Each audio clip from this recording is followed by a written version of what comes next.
instrumento de Deus, mas que também aparece listada entre as forças que...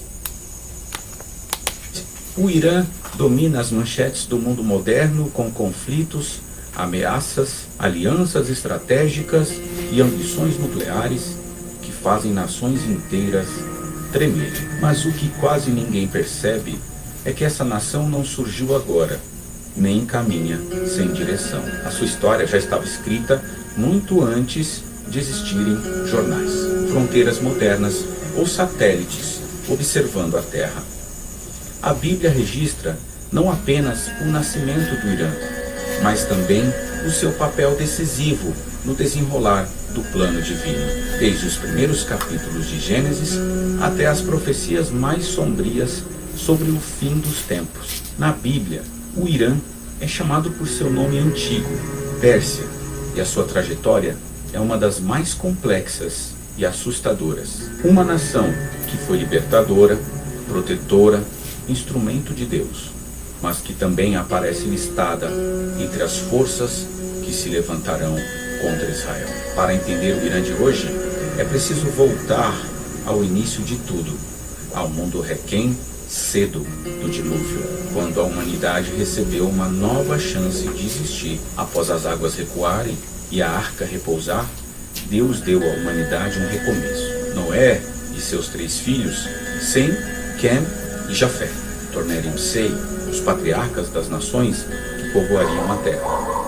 Em Gênesis capítulo 10, encontramos o que muitos chamam de o primeiro mapa das nações, uma genealogia que não é apenas uma lista de nomes, mas um registro profético da formação do mundo. É nesse capítulo que surgem 2 nomes cruciais para a história do Irã, Madai e Elão. Madai, filho de Jafé Tornucê, o ancestral dos medos, um povo que se estabeleceu nas regiões montanhosas ao norte do atual território iraniano. Eles eram conhecidos por sua resistência, sua vida tribal rigorosa e sua capacidade de sobreviver em terrenos hostis. Já Elão, filho de Sem, deu origem aos Elamitas, que se fixaram no sudoeste do Irã, em terras férteis, próximas ao Golfo Pérsico. Desde o início, o território persa foi formado por 2 troncos distintos,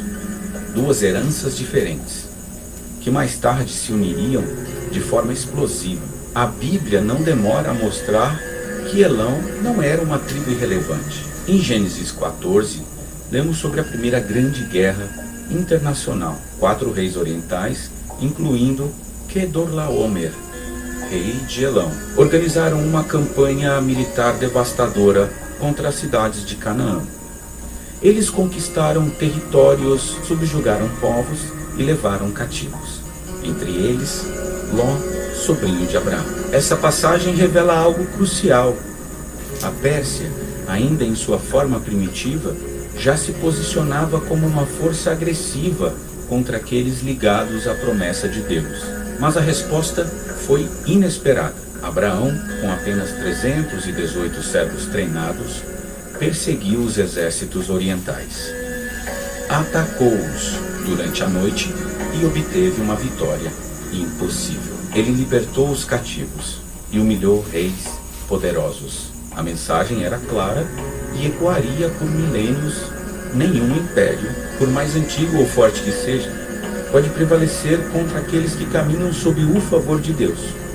Os séculos passaram, impérios surgiram e desapareceram, mas os povos descendentes de Madai e Elão continuaram crescendo.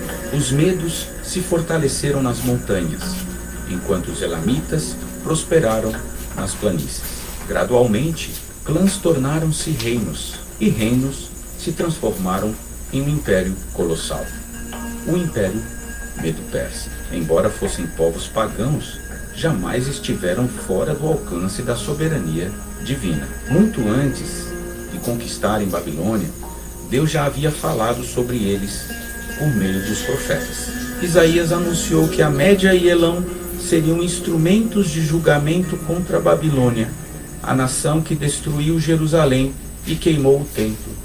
Mas Isaías foi ainda mais longe. Ele declarou que Deus levantaria um rei persa específico, pelo nome, para libertar Israel do exílio e ordenar a reconstrução do templo. O nome desse rei era Ciro, mencionado mais de 150 anos antes de seu nascimento. Quando o tempo chegou, a profecia se cumpriu com precisão absoluta, sob a liderança de reis como Deioces e Siachares. Os medos se organizaram militarmente e destruíram a Assíria, outro inimigo cruel de Israel. Pouco depois, Ciro o Grande emergiu da Pérsia, conquistou a Média e unificou os povos em um único império. Enquanto isso, em Babilônia, um jovem judeu chamado Daniel vivia como prisioneiro. Arrancado de Jerusalém ainda adolescente, ele permaneceu fiel a Deus em meio à corrupção da corte babilônica.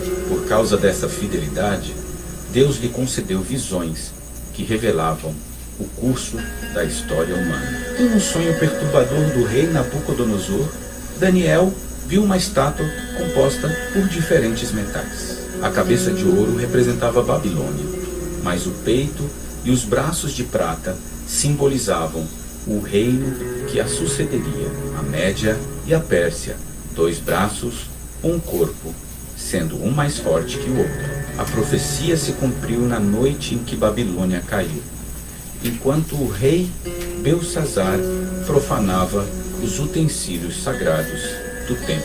Em um banquete blasfemo, uma mão misteriosa escreveu palavras de julgamento na parede. Daniel foi chamado e anunciou que o reino havia sido pesado, achado em falta e entregue aos medos e persas.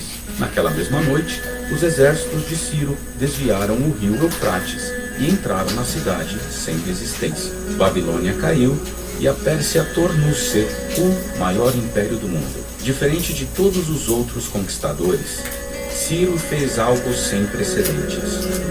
Ele libertou os judeus, financiou a reconstrução do templo e devolveu os utensílios sagrados. A Pérsia tornou-se a única grande potência que não destruiu Israel, mas o restaurou. Ainda assim, as visões de Daniel revelavam um lado sombrio. Em outra revelação, ele viu um urso erguido de um lado, representando a Média e a Pérsia, devorando 3 grandes reinos. Depois, viu um carneiro de 2 chifres, um maior que o outro, avançando sem resistência. O significado foi explicado.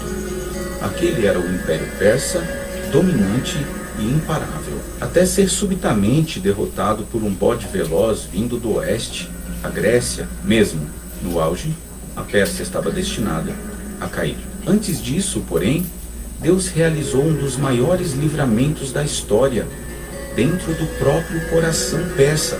Nos dias do rei Assuero, uma jovem judia chamada Esther tornou-se rainha, por meio de coragem, sabedoria e intervenção divina.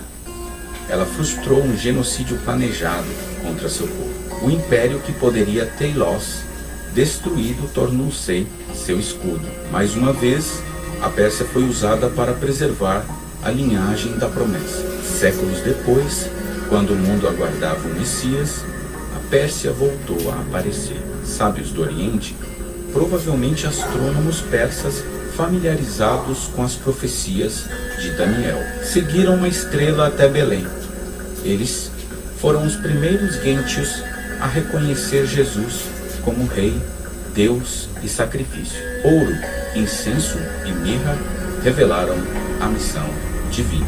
Enquanto líderes religiosos em Jerusalém hesitavam, homens vindos da antiga Pérsia se ajoelharam diante do Salvador. Mas a história não termina na manjedoura. O profeta Ezequiel descreveu uma coalizão final de nações que se levantaria contra Israel. Entre elas, a Pérsia é citada explicitamente. Uma nação que já foi libertadora, agora aparece como parte de uma aliança hostil. Esse ataque provocará a intervenção direta de Deus, com terremotos, fogo e confusão entre os exércitos. Ainda assim, há uma promessa surpreendente. Jeremias profetizou que após o julgamento, Elão seria restaurado nos últimos dias. O Irã percorre todo o arco da história bíblica.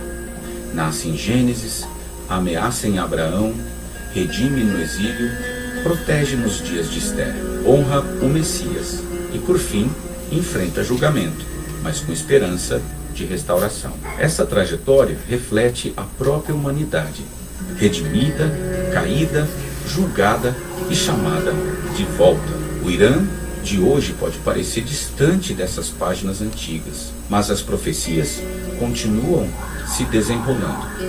O livro ainda está aberto. E agora a pergunta permanece. Estamos vendo essas palavras ganharem forma diante dos nossos olhos. Onde você acha que estamos nessa história? Se essas revelações fazem sentido para você?